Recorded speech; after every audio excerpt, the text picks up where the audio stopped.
As we get closer to the end of the year, it's a great time to check in on your finances and make some smart adjustments. Getting everything in order now isn't just about finishing strong, it's about setting yourself up for a solid start to next year and beyond. So in this video, we'll go over some key year-end moves that every investor should know. These tips will help you protect your money, optimize your investments, and head into the new year with a lot more confidence. Let's start with something basic but absolutely essential: protecting your money.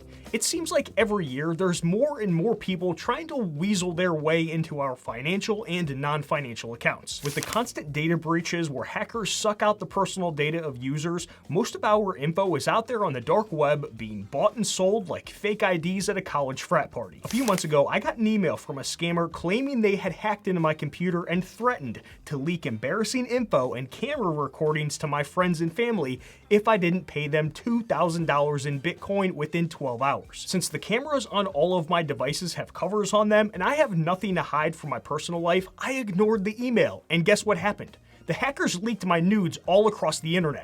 I'm just kidding, and nothing happened, of course, but that email was a reminder of just how bold these scams can be and why it's important to take a few extra steps to protect yourself with something like two-factor authentication on all of your financial accounts. With 2FA, even if a scammer gets a hold of your password, they would still need that unique code to get in. It is super quick and easy to set up, and that added layer of security makes all of the difference. Next up is something every investor should do at least once per year, especially by the end of the year: reviewing and rebalancing your investment portfolio. The market is constantly shifting, and over time, those fluctuations can throw your asset allocation out of alignment. For example, if stocks have had a strong year, they might now make up a larger percentage of your portfolio than you originally planned, which could increase your risk level. We also see this among different types of stock-based funds. If you hold both a US and international stock fund, then one of the two is naturally going to outperform the other. By not rebalancing back to your target allocation at least once per year, you could be increasing your risk and reducing your returns. Rebalancing helps you sell a portion of those high-performing assets and redistributing the funds to maintain your preferred mix of investments. But here's the thing: rebalancing in taxable brokerage accounts can trigger capital gains taxes, so it's important to consider the potential tax impact before selling anything. Now, on the other hand, rebalancing within retirement accounts like 401ks or IRAs is tax neutral, so you don't really have to worry about triggering taxes unless you're withdrawing funds. I have a whole video on asset allocation and rebalancing, which I'll link down in the description below. Another thing to consider before the end of the year is Roth conversions. If you are not familiar, a Roth conversion is when you move money from a traditional pre-tax retirement account like a traditional IRA or 401k into a post-tax retirement account like a Roth IRA or Roth 401k. This, of course, changes how the money is taxed. You'll pay taxes now on the amount converted, but after that, it grows tax-free and you can withdraw it tax-free in retirement. This strategy is especially valuable if you think that your tax rate will be higher in retirement than it is today. By paying taxes on the conversion now while your rates are lower, you can avoid paying a potential higher tax bill on withdrawals later in retirement. It's also a great way to maximize long-term growth since Roth IRAs don't require minimum distributions, meaning that you can let the money grow untouched for as long as you want. Here's why it's worth thinking about before the year ends. The amount you convert is taxed as income for this year, meaning that waiting until January pushes that tax impact into next year. By converting now, you take advantage of this year's tax brackets, which might save you some money, especially if you've had a lower income year due to something like a job change, time off, or early retirement.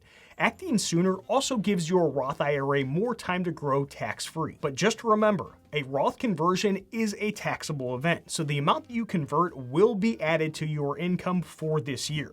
If you were not careful, this could push you into a higher tax bracket, canceling out any of the benefit. That's why it could be smarter to convert smaller amounts over a few years instead of all at once. And definitely talk to your tax person before doing this, because a Roth conversion doesn't make sense for everyone. Please help support my little dog Molly as well as this channel by hitting that thumbs up button. While we're on the topic of Roth Roth IRAs, now is the perfect time to take a step back and reevaluate how much you've contributed to that account for the year. The contribution limit for this year is $7,000 or $8,000 if you're 50 or older. If you haven't hit that limit this year, then it's worth considering how much more you need to contribute before the clock runs out on this year's opportunity. Here's why this matters. The Roth IRA contribution limit resets at a particular time every year, and once that point has passed, you can't go back and add to that year's contributions. So between now and when you retire, there's a limited amount of money that you can physically stuff into this account. You can almost think about contributing to your Roth IRA as unlocking a one-time opportunity for tax-free growth that you can never do again. Here's why it's so powerful. If you contribute the full $7,000 for this year and it grows at an average annual return of 7%, that single contribution could turn into over $53,000 of tax-free money in 30 years. And that's just from 1 year of maxing out. Consistently contributing over time compounds those benefits and supercharges your retirement savings. If you're not in a position to max it out by December 31st, then don't worry, because you still have until April 15th of next year to make your contributions for this year.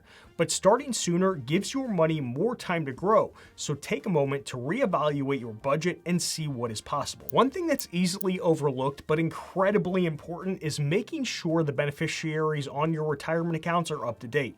This might not seem like a huge issue because you just assume that it's obvious who is supposed to get your money if something happens to you, but it's not as obvious as you might think. Here's the thing. Beneficiary designations on retirement accounts like IRAs and 401ks actually override your will. That means even if your will states one thing, the beneficiaries listed on your accounts take priority.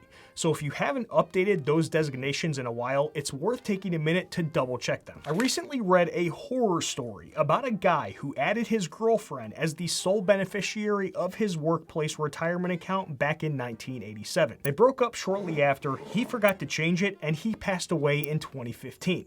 The account was worth $750,000 when he died. It had grown to $1.15 million by 2020, and the money legally belongs to her and not his current family. The end of the year is the perfect time to update your beneficiaries, and to be honest, most financial institutions allow you to do it online, so it couldn't be easier. Please take a few minutes to review your accounts and make sure everything is correct. Another smart move to make before the year ends is to review all of your insurance policies, car, home, and any others that you might have. Start checking whether your current policy still meets your needs. Have you made any big purchases this year, like a new car or home upgrades that might require more coverage? Or maybe your situation has changed and you're paying for coverage that you don't need any longer.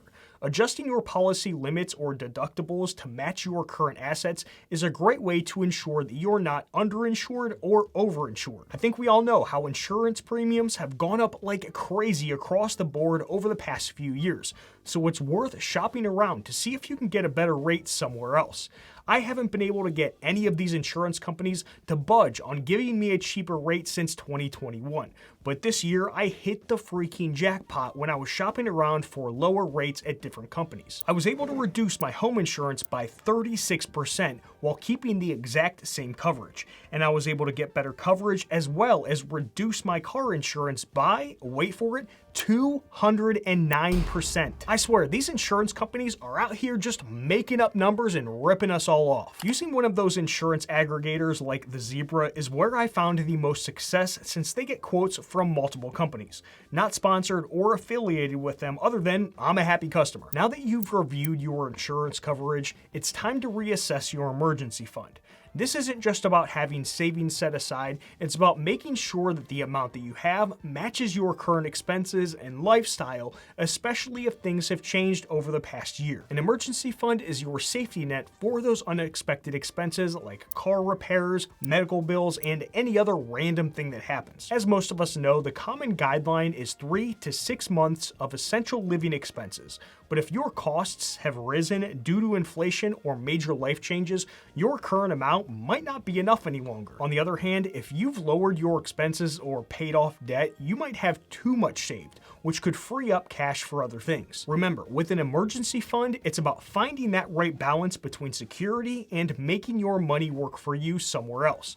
I covered all of this and more in a recent emergency fund video, which will be linked down in the description below. Once you've reviewed your emergency fund and made sure it's aligned with your current expenses, another step to simplify your financial life is to consolidate your investment accounts. If you've changed jobs a few times or opened accounts with different providers over the years, you might have multiple 401ks, IRAs, or other investment accounts spread out everywhere. Bringing those accounts together can make managing your finances so much easier. Consolidating your accounts has quite a few benefits. First, it reduces the amount of paperwork and tracking that you have to do. Instead of juggling multiple statements and login details, you can see everything in the least number of places, giving you a clearer picture of your overall portfolio. Second, it might actually save you money. Older accounts like 401ks from previous employers often come with fees or limited investment options. By rolling all of these into already existing IRAs or your current 401k, you can lower those fees and keep more of your money working for you. There aren't too many downsides to consolidating IRAs, but there are other things that you want to be aware of when deciding how to roll over an old 401k, which I talk about in a few videos, which will be linked down in the description below. As the year comes to a close, it's the perfect time to step back and reassess your financial goals. It seems like life moves way too fast nowadays, and what made sense for you a year ago might not align with where you are today. Taking 30 minutes or an hour to reflect on your progress and adjust your goals can make all of the difference in staying on track and building that financial future as you move into next year. Start by asking yourself the simple question of, are your current goals still relevant? Life changes like getting married, having kids, switching jobs, or even experiencing a health event can dramatically shift your priorities. When I went through this exercise a few years ago, it actually led me to determine that it was time for me to quit my job and find a new one because my career progress was becoming stale. This question then turned into a mini retirement, and I eventually found a way better job. It's so easy to get into a routine in the daily grind that we forget to stop and question if the current path still makes sense to go down. It's also important to be specific. Vague goals like save more or invest more are hard to measure. Instead, set clear targets like saving $10,000 for an emergency fund, maxing out your Roth IRA, or increasing your 401k contributions by, say, 1%. Specific goals give you a clear path forward and make it easier to track your progress. And don't forget to think about the bigger picture. Where do you see yourself in the next 5, 10, or 20 years? Your goals should reflect not just your immediate needs, but also your long-term ambitions. As we head into next year, it's important to review the updated contribution limits and rules for retirement accounts since a lot has changed recently. Each year, these limits often increase, and keeping up with the changes ensures that you're taking full advantage of the opportunity to save more in tax-advantaged accounts like 401ks, IRAs, and HSAs. Even a small increase in contributions can make a huge difference over time thanks to compound growth. If you are planning to increase your contributions or want to understand how these updates affect your retirement savings strategy, you can watch this video to your left next. Hit that thumbs up button before you go. I'll see you in the next one, friends. Done.